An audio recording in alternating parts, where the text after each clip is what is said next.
What's good, fellas? Welcome back to Punch Ons. UFC 321 is here, and this one is absolutely stacked. We're in Abu Dhabi under that purple sunset sky, and this might just be the best main card of the year. Top to bottom, it's loaded. Action fights, high-level talent, and Aussie prospect flying the flag, and big Tom Aspinall finally off the couch and back in business. Two divisions are moving, storylines everywhere, and I'm way more confident in these picks than last week's disaster in Canada. We've got the Wheel of Doom coming at the end, and I'll drop the safe and sicko multis over on Instagram later this week. It's a long, detailed breakdown, so let's not waste any time. UFC 321 predictions, let's punch on. First fight on the card, it is Jacqueline Amorim versus Mizuki Inoue. I'm going with Jacqueline Amorim here. She's Brazilian. She's on a 4-fight win streak. Mizuki has lost to a couple of Brazilians. I reckon Brazil beats Japan here. Jacqueline Amorim, she'll have a size, physicality, grappling, and jiu-jitsu advantage. Plus, she's been way more active and fought better girls. Mizuki, she's just been way too inactive and unknown. I'm not digging down into the weeds and breaking down the X's and O's on this one, sorry. I'm just going to go with the safe option of Jacqueline Amorim. Who knows? I'll take Amorim by submission round 2, rear naked choke. Next fight, Azat Maxim versus Mitch Raposo. Both guys are coming off 2 loss streaks. There's a huge reach advantage here for Azat Maxim. He had a close loss to Tagir Ulanbekov. He could have got that win. And he also lost to Inner G. Johnson. They're respectable losses and pretty close fights. Mitch Raposo, he's lost to Andre Lima and Suma Durji. Probably less respectable wins there, not by a whole bunch. I don't have a whole lot to go off here either. I'll go with the physicality advantage and a friendly crowd for Azat Maxim. I reckon he'll get this done by TKO or points. Haven't seen much from Mitch Raposo to put a pick on him yet. So yeah, we will go with Azat Maxim by TKO here. On to the big fellas, throwing it down here. We've got Hamdi Abdelwahab taking on Chris Barnett. Let's just see if this big refrigerator of a unit shows up to the fight day. I reckon he was probably going to need a mobility scooter for his walkout the way he's looking lately. Barnett, he's absolutely hilarious. Love him. I just can't see him winning a fight in big 2025. Hamdi, he lost to Mo Usman, had a split decision with Jamal Pogues. Not exactly confidence inspiring at all. Fuck it, I'll go with the coin flip. I don't know who's going to win this fight. It's completely coin flippy fight. We might as well use it. I think I've got picks on all the other fights for this card. So yeah, we're going to go with the coin flip for this fight. Heads is a highlight reel KO and a backflip from Chris Barnett. Tails is an awful looking decision for Hamdi Abdelwahab. All right, let's see what happens. Do your worst, coin. It was correct last week, so we're probably due for another shocker here. Here we go. Heads is Barnett. Tails is Hamdi Abdelwahab. I think it's been heads pretty much every time lately. Here it is again, heads. Oh. So Chris Barnett, we're going with. All right, fair enough. Chris Barnett by hectic, crazy, spinning wheel kick, and he'll do a backflip afterwards. Let's keep moving on. It is time for Nathaniel Wood versus Jose Miguel Delgado. Jose Miguel Delgado is a lock this week. This guy's sick. He's coming off destroying Hyder Emil by KO. Just gives me the same feels as like a Jean Silva, Joe Piper type guy. Heavy hands, solid skill set, intangibles. Yeah, I think this guy could definitely be something to watch here at featherweight. Nathaniel Wood, he's all right. He's been going well lately. Wins over Morgan Charrier and Daniel Pineda. Can just see him getting outranged, outpaced, and put down early in this fight. Round 1 or 2, TKO for Jose Delgado. I think it's going to take a better caliber of opponent to stop Jose Delgado than Nathaniel Wood. I'm riding this guy's hype train all the way. I think he looks the best he's ever looked in this fight. We're going to lock it. We're going to load it. Jose Miguel Delgado. Put a lock on that. It is a round 2 KO. Let's keep going. Volta Walker versus Louis Sutherland. So Volta Walker had a lock on him last week. That was supposed to be against Mo Usman. I wish he stayed on that card because my locks ended up being trash last week. But here he is. He gets Louis Sutherland on shortish notice. Both guys were training for different fights. Louis Sutherland was supposed to be fighting Justin Tafa in Perth, but Tafa pulls out. Usman pulls out of his fight with Walker, and we get the Walker versus Louis Sutherland matchup. I said I'd pick Sutherland against Tafa, but that was more to do with how I was feeling about the likely performance of the Tafa brothers on that card. So I'm going to stick with Walker here. I think he'll be wily enough to outdo Louis Sutherland. Walker will have too many tricks up his sleeve. The heel hook was the call against Mo Usman. I think it remains the pick here. There's a lot of people expecting another heel hook from Walker, so maybe he goes with something else.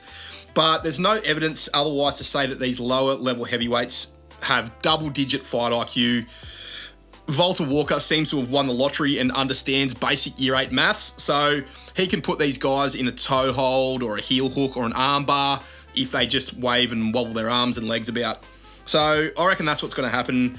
Louis Sutherland, he looked completely jacked in all his pre-fight UFC media. He's probably on the sauce. Since he's been signed by the UFC, he looks nowhere near as good, so I reckon he's probably off his cycle now.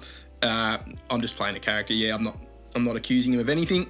Walker, he gets this one done by round 2 submission after probably some awkward wrestling exchanges, a bit of sloppy work on the feet. Maybe one guy gets dropped, and I reckon Walker will finish Louis Sutherland by something completely unexpected. Maybe TKO, but probably submission. So we're going to keep the lock on Volta this week. Lock 2 of 2 for this week. They're my 2 locks, one after the other. Jose Miguel Delgado and Walker. Let's see if we can do a bit better with the locks this week. Moving on to Abdul Karim Al-Sawadi versus Mateus Camilo. Both of these guys lost their UFC debuts, and they're going to be keen to get back into the win column. Al-Sawadi lost to Loic Radzhabov, and Camilo lost to Gabe Green. He was doing well against Gabe Green there in round 1, but he gassed himself out going for a triangle, and Gabe Green smoked him.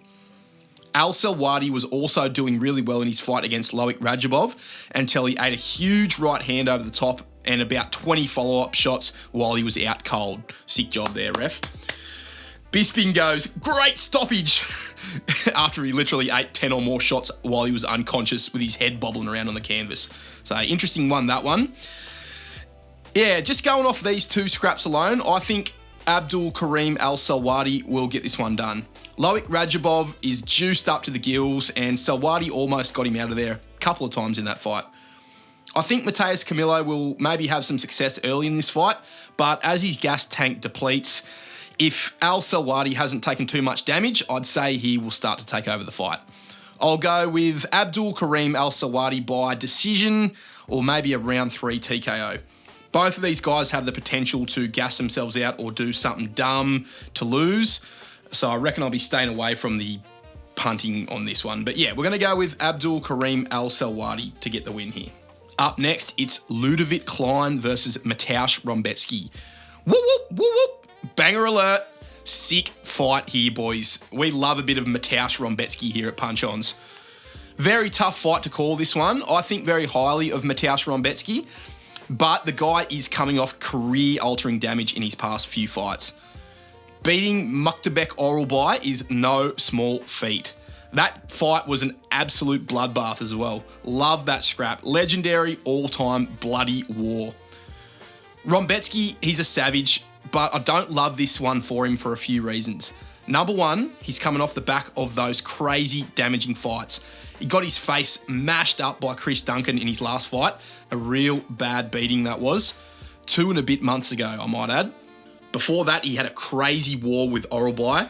And even though Rebecki won that and Oralbai got his orbital absolutely destroyed, Rebecki also took big damage in that scrap.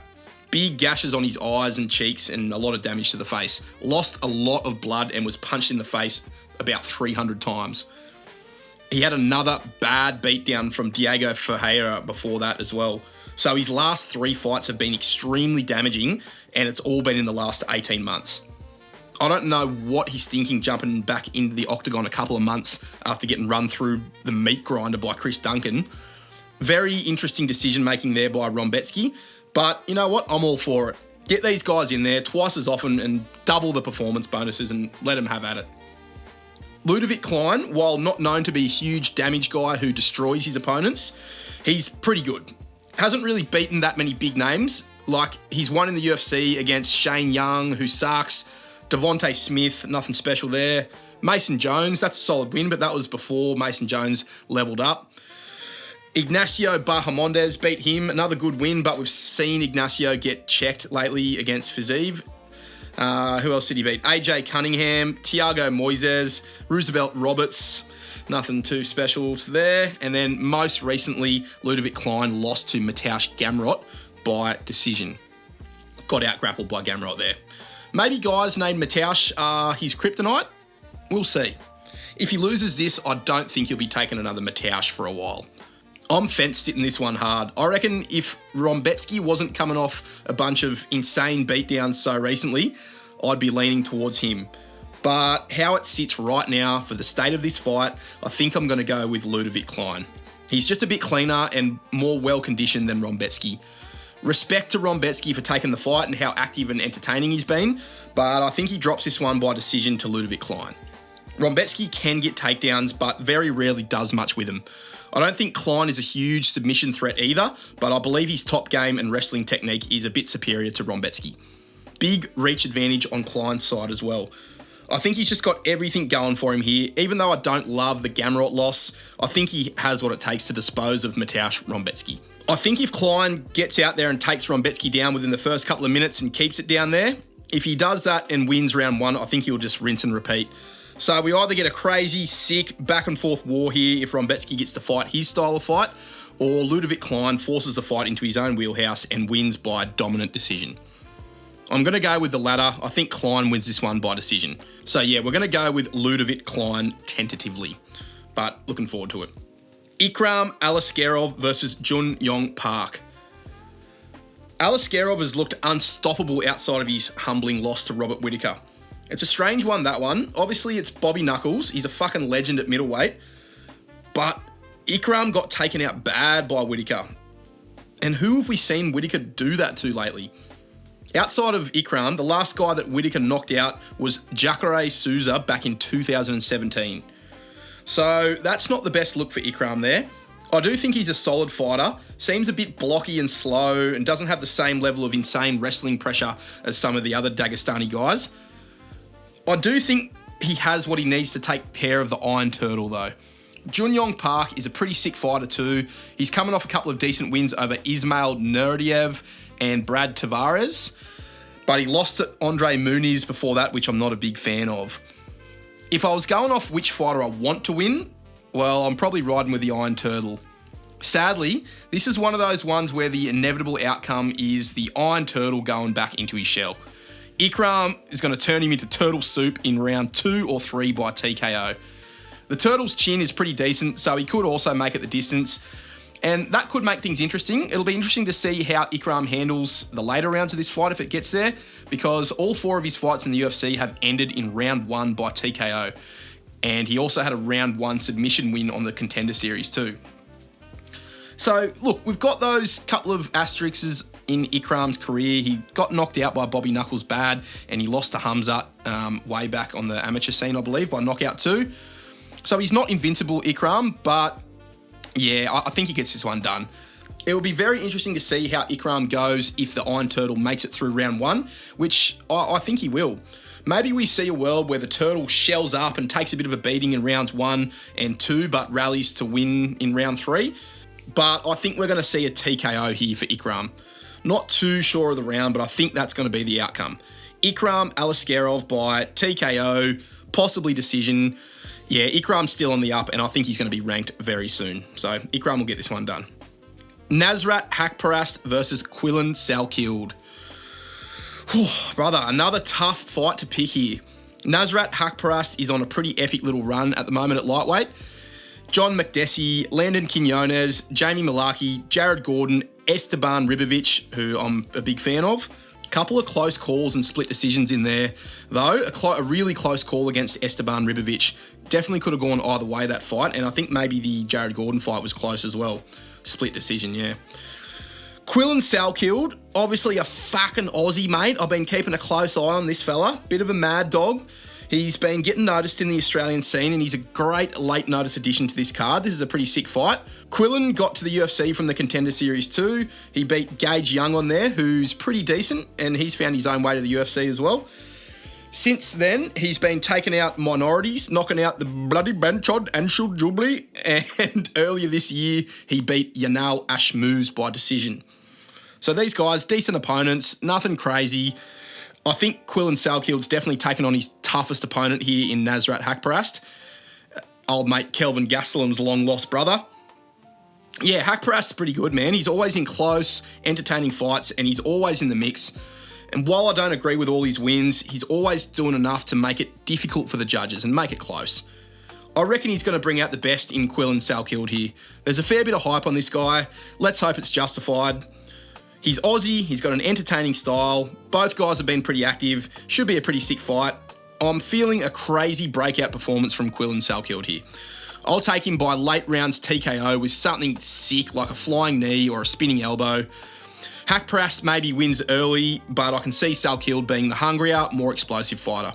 A lot of Haqparast wins have come over guys who are washed or low tier. Maybe we see a fraud check here, but I think I'm riding with Quillan Salkild. He'll have heavier hands, faster punches, and a more versatile skill set.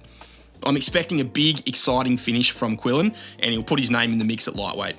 Haqparast, I can't see him, continuously winning these close fights. He's due for a loss, and Salkild, I reckon, is going to be the one to do it. So we'll go with Salkild by finish. Alexander Rakic versus Azamat Murzakanov. Another sick fight that I'm looking forward to a lot. Both these guys are huge, have heavy hands, they're dangerous everywhere, and I have a feeling one of these boys is going to get put out bad. Maybe Rakic stretches this one out to a decision, but I think this fight's going to be over pretty quickly, one way or another. Rakic, he's looked good for a guy coming off 3 losses in a row. You don't get to often say that. He will be feeling pretty desperate to get a win. Since he done his knee against Jan Blachowicz in 2022, and he had those couple of years off, he's gone L against Yuri Prohaska and Magomed Ankalaev. Insane competition in those 3 fights alone, and he won't exactly be going into a gimme matchup here against the world's most dangerous Uber driver, Azamat Murzakanov. Rakic was doing very well against Yuri before Yuri went into full berserker mode and did his thing at UFC 300. He also could have won the Ankalaev fight, I reckon, with a bit more volume and better fight IQ. But Rakic showed he definitely belongs at that top level at light heavyweight, losing close back and forth fights with huge name guys right at the top of the sport. Murzakanov hasn't yet proven himself against top 5 opponents. In fact, the guys he's knocking out are borderline shit cans. Brenson Hiberio, Alonzo Menefield, Dustin Jacoby, he's okay, but that was his closest fight.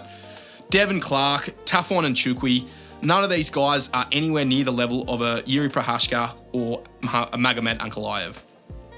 And I don't think they're at the level of an Alexander Rakic either. Look, there's a lot of MMA math getting done here, but I just think that in the first couple of rounds against Yuri, Alexander Rakic looked like he was the best light heavyweight in the world. He's got it in him to be elite. He's huge. He's got a massive height and reach advantage here. I think he'll have the speed advantage. He's got everything he needs to handle Azamat Murzakanov here, I reckon. Murzakanov is obviously extremely dangerous, and there is the worry that Rakic will do his signature move, look insane for the first 2 rounds, and then gas out or do something stupid and get chinned. Anything can happen when guys with this level of power and knockout threat get in the cage with each other. I think we're going to see some fireworks here. Azamat might have him hurt or be just missing his shots, but I think Rakic is going to start investing in leg kicks, shots to the body, feinting level changes, and mixing in a bit of wrestling. Gives Murzakanov something to think about and then lines up a big shot in round 2 or 3. So I've got Rakic bouncing back in a big way here. I think he's above the level of the guys that Murzakanov is beating. That's pretty clear. It's just a matter of what level Azamat Murzakanov actually is, and we don't know that.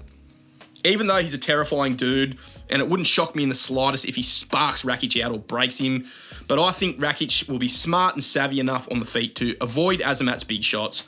He'll have the grappling and wrestling advantage. Obviously, the reach and the range is on his side. So yeah, I think there's a lot in Rakic's favour here. Despite his recent record, I've seen enough in Alexander Rakic to have a bit of faith in him here. Azamat, he could definitely prove me wrong, and the career trajectories and records tell a bit of a different story that I'm telling here. But yeah, I'm going to stick with the known quantity in Alexander Rakic. So we're going Rakic by KO, TKO, but with some scary moments of adversity. But he'll end up on top and silence the talk about him being a quitter or fading in his fights. I think he gets it done in an impressive way here, Rakic. Alexander Volkov versus Jailton Almeida. Dude, this main card is fire. I'm incredibly hyped for this one. Huge stakes matchup here at heavyweight. This should be the number one contender fight. Whoever wins this fight probably fights for the title next. Honestly, Volkov should be the guy taking on Tom Aspinall in the main event on this card. It was absolute highway robbery what happened to him against Cyril Gane. Even though that fight was pretty shit and boring, Volkov clearly won it in my mind. Volkov also destroyed Sergey Pavlovich, done him worse than he's ever been done apart from Tom Aspinall KOing him. So yeah, Volkov's been aging like a fine wine. If you count that Cyril Gane win as a win, he's beaten 5 guys since he last lost to Tom Aspinall in March 2022. He's put together a pretty decent run here at heavyweight, beaten Jairzinho Rozenstruik, Alexander Blobinov, Tai Tuivasa, Sergey Pavlovich, and then Cyril Gane. A few of those guys are blobs and are on the decline, but you can't take anything away from Volkov. He can only fight the guy in front of him, and he was able to finish all those guys bar Pavlovich, and he fucking whooped him up over 3 rounds and dominated him. And then obviously he didn't finish Cyril Gane either. Volkov's looked more and more impressive on the feet over the course of those fights, though I do still think there are some holes in his game. We'll talk about that in a moment. Jailton Almeida has been almost perfect since moving up to heavyweight. Wins over Sergey Spivak, Blobinov, Derek Lewis, Biggie Boy as well, a few other guys, and of course he had that big shock TKO loss to Curtis Blades. Strange performance, that one from Jailton. Looks like he gassed out and started panic shooting and then let himself just get clubbed and elbowed over and over again by Curtis Blades. Outside of that moment though, Almeida has been pretty much flawless. Everyone has their bad nights. We saw that with Rainier DeRitter last weekend. It's a fight. Things happen. Always difficult to predict things because you don't know the shape the fighter's in, what their camp and their weight cut was like, whether they have any injuries, etc. Plus, you've got the Doom Index. That's another huge factor. So, yeah, look, there's a lot of guesswork here. What I do know is that Jailton Almeida has an elite, suffocating wrestling and BJJ game that is his go-to strategy for every fight. He's very reliable. He's outsized and outranged in almost all of his fights, and this will be especially true against the gigantic frame of Alexander Volkov. Over 4 inches of height and a 1-inch reach advantage for Volkov. Shit, I thought that would actually be more than that. Volkov will also be getting about 20 or 30 pounds of weight advantage on Almeida too. Almeida often comes in well under the heavyweight limit. Almeida gets absolutely pieced up on the feet by Volkov. He won't be wanting to keep this on the feet for long. I can see Almeida wasting no time in getting in close to Volkov. The limbs are too long, the centre of gravity is too high, and I don't see Volkov getting through this fight without being taken down a few times or more. As soon as Volkov's on his back on the mat, this fight is winnable for Almeida. If they're standing, he's losing all day. I don't see a world where Volkov gets knocked out by Almeida, nor do I see a world where Volkov is able to stay standing and get a knockout over Jailton. People are split down the middle on this one in terms of picks. I think Almeida's a betting favourite. I'm going to go with Jailton Almeida by submission here. Round 2. I just keep remembering how easily Tom Aspinall was able to snatch up a limb of Volkov and twist him up into a pretzel. There's too many long, lanky limbs flying around and too much leverage for Almeida to work with. Maybe Volkov's jiu-jitsu has improved enough to where he's able to deny submission attempts from Jailton Almeida. Almeida isn't actually that good at getting consistent submission finishes. We saw how much he struggled to submit Derek Lewis, and there is a chance that this one goes to the distance. It's a 3-rounder. I think the more likely outcome, though, is that Volkov is a lot easier to submit than Derek Lewis. Maybe harder to take down in the first place, and there's way more devastating consequences for Jailton if he isn't able to get him down. But come on, look at this lab experiment of a man, completely jacked, way more dense and explosive, more fast twitch muscle fibre, lower base, and there's going to certainly be some grappling exchanges in this fight. I see this as a confident pick of Jailton Almeida by submission. I'll go round 1, head and arm choke or rear naked choke for Jailton.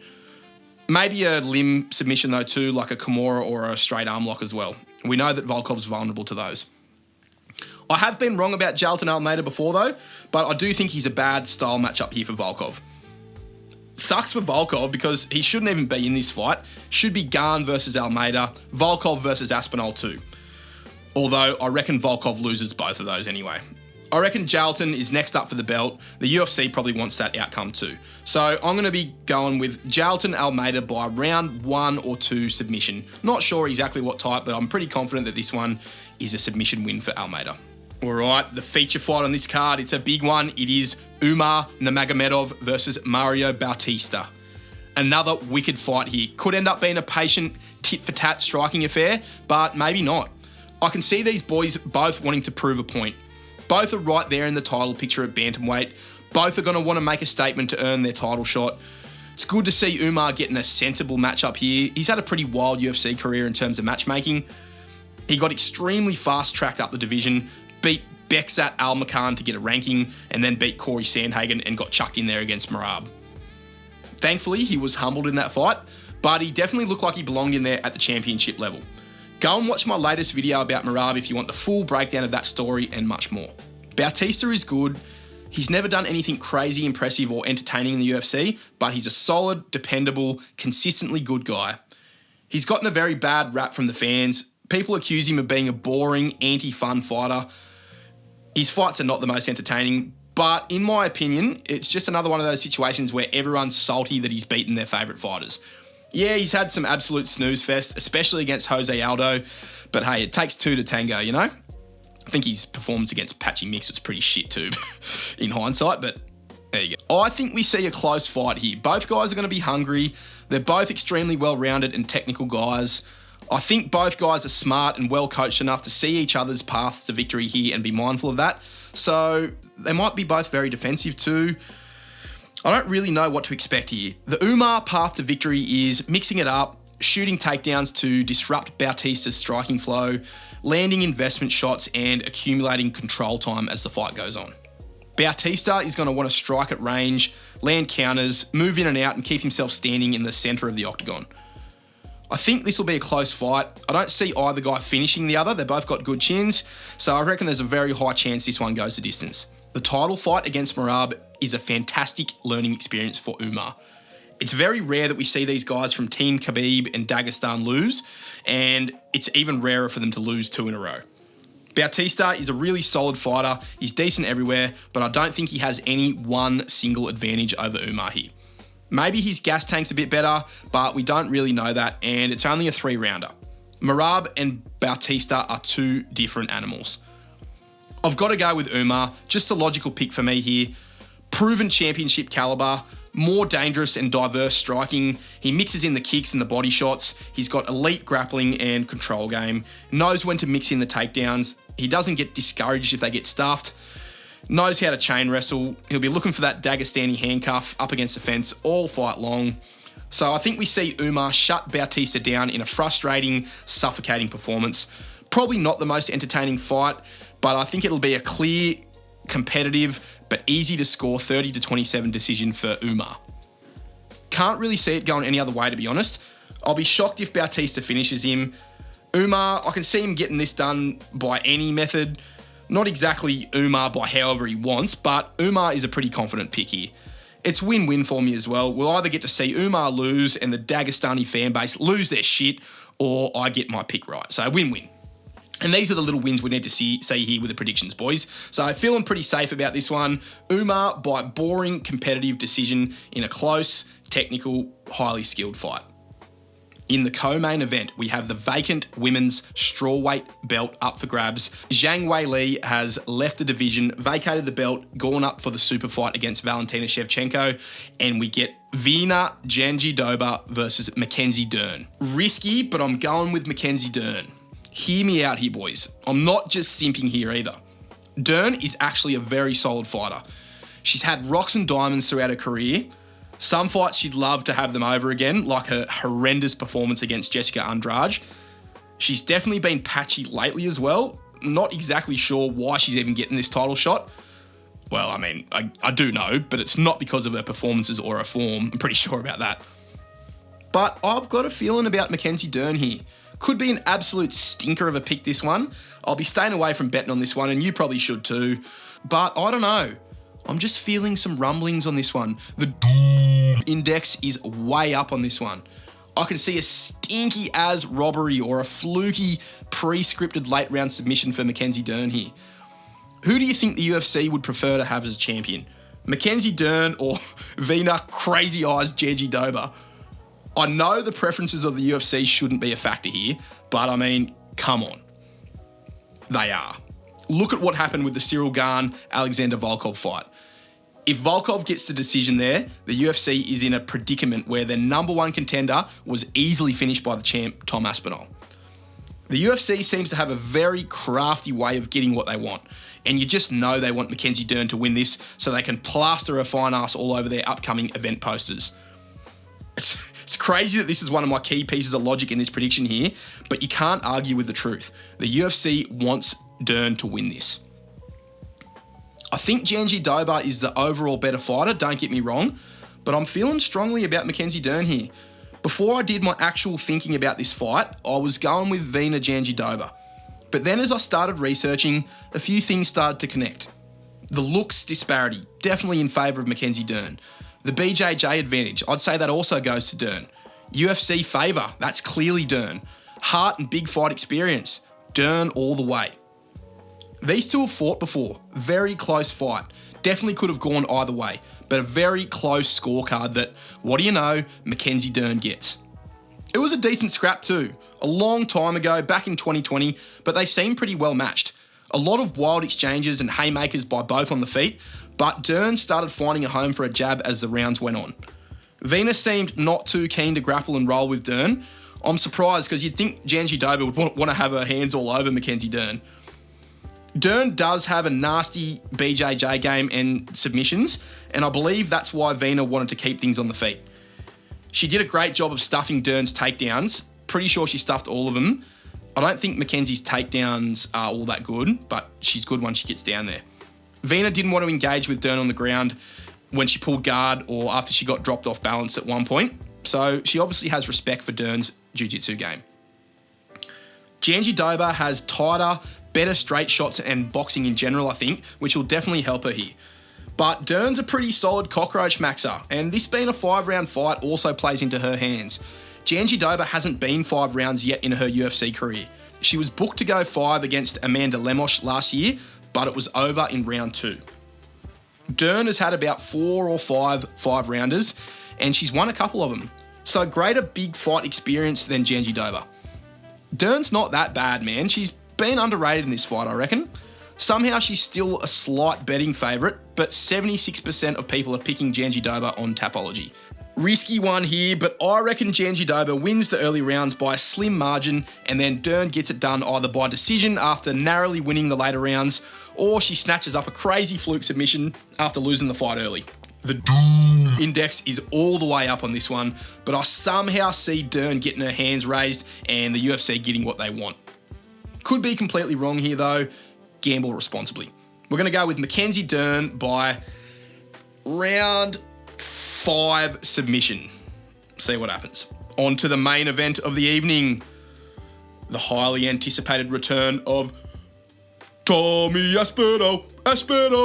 Tommy Aspinall. Big Tom is finally back after over a year off. Fuck John Jones, by the way. Completely screwed us fight fans out of a year and a half of Tom Aspinall's prime, all for absolutely nothing. Now, the UFC does Tom the disrespect of matching him up with Cyril Bongamong Gane. Coming off a humiliating loss to John Jones in his last title fight, a decent win over Sergey Spivak, and then the robbery decision over Alexander Volkov. Look, Cyril is obviously a very, very good fighter. He's been in there with the who's who at heavyweight. John Jones, Francis Ngannou, Volkov twice, Derek Lewis, Biggie Boy. Yeah, he's had some good wins and looked very good at different points throughout his career. He looked sick once he entered his flow state against Taito Ivasa, and he absolutely pieced up Sergey Spivak as well. But come on, those guys are pure white dog shit compared to Tom Aspinall. Tom Aspinall has the potential to be the greatest heavyweight of all time. I don't know if he will be, if he keeps being this inactive, but you've got to agree, potential-wise, skills-wise, Tom is a very, very special fighter. He's incredibly fast, powerful, has great finishing instincts, a huge threat everywhere the fight goes. Yeah, I pity the fool who steps in there against Tom Aspinall. We're looking at a guy who's fought in the UFC 9 times, finished 7 of those in the first round, finished one in the second round, and blew his knee out in round 1 in the other one. This man is a finishing machine. For a big, gentle, unassuming guy, Tom is maybe the most dangerous fighter on the planet. He's got a number of ways to win this fight. He could put Ciryl Gane out cold, could overwhelm him with strikes, out-grapple him, submit him. Yeah, I just think there's too many options for Tom here for Ciryl to deal with. Ciryl has a real chance to land hands and kicks on Tom, but he likes to start slow and warm his way into the fight. I don't think Ciryl will get a chance to do this because Tom's going to be all over him. Ciryl does his best against ploddy guys who struggle to get on him, and he makes them pay for their sloppy takedown attempts and missed strikes. This is what he did against Tuivasa and Spivak. He just kept himself on the end of their punches and used his huge 81-inch reach to make a miss. He would counter, land investment shots, and just frustrate his opponents until they gas out or do something dumb. I can't see this happening against Tom Aspinall. If the same Aspinall we know shows up, it's going to be a tough out for Ciryl Gane. My take is that Tom is going to size him up on the feet, realise Cyryl's a bit tricky for him, and make the early call to go for the takedown. Gane proved against Jon Jones that his takedown defence is basically non-existent against these more athletic dudes.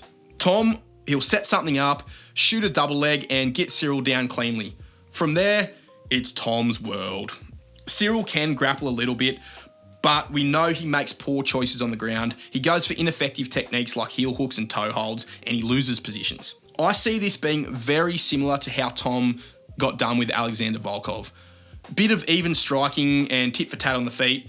Both guys appreciating and respecting each other's power, tapping away with leg kicks.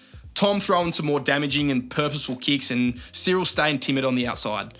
Maybe Ciryl starts getting close or having some success with the teeps to the body or leg kicks, and Big Tom just decides to take the path of least resistance and topples Ciryl over. Works easily to a dominant position like side control or full mount, lands a bit of ground and pound or some big elbows that have Ciryl scrambling to defend. Ciryl, he's going to make a mistake, expose an arm or maybe his neck, and Tom will oblige and work his nasty, underrated submission game, and Ciryl will tap out at the first sign of a struggle.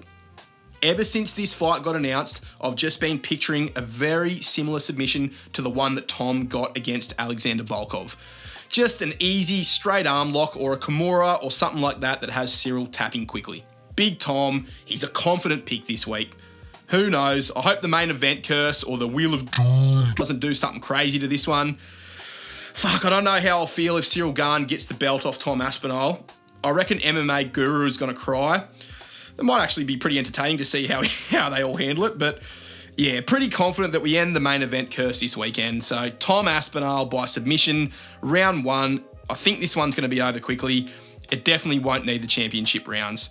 If it goes that far, Tom might be in trouble. Ciryl Gane just hasn't taken his career seriously enough for my liking.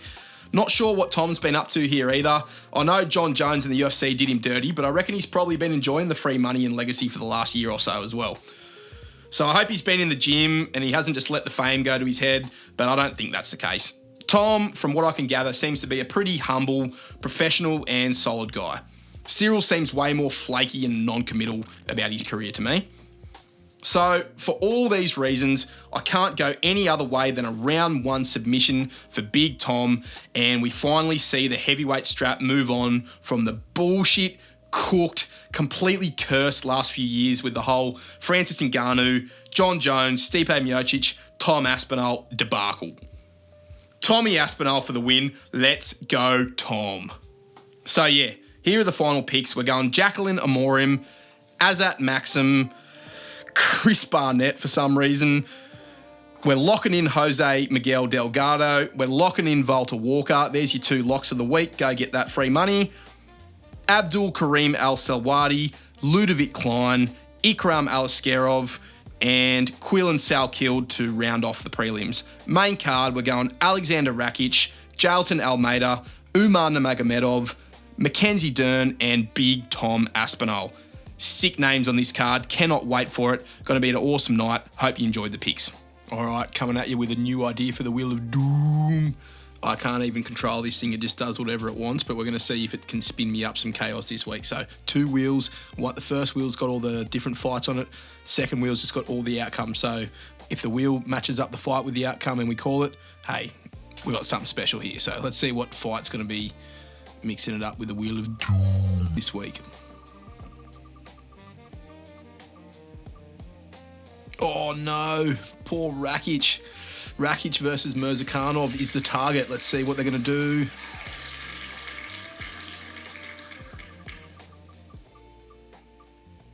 Oh no, we're getting a boring cuddle fuck.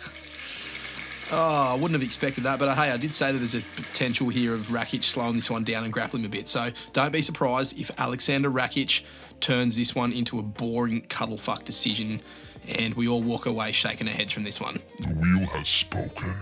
And that's a wrap for the UFC 321 predictions. Absolute chaos incoming in Abu Dhabi. This whole card's stacked and I'm feeling way more locked in with these picks after that rough one in Canada last weekend. If you haven't already, go check out the Marab Fighter Spotlight and the Yuri video.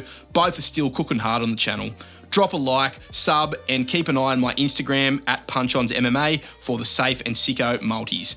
Wheel of Doom's done its thing, now we wait for the carnage. Appreciate you legends who are watching. I'll see you in the recap. Stay violent, stay eggs, and as always, punch on.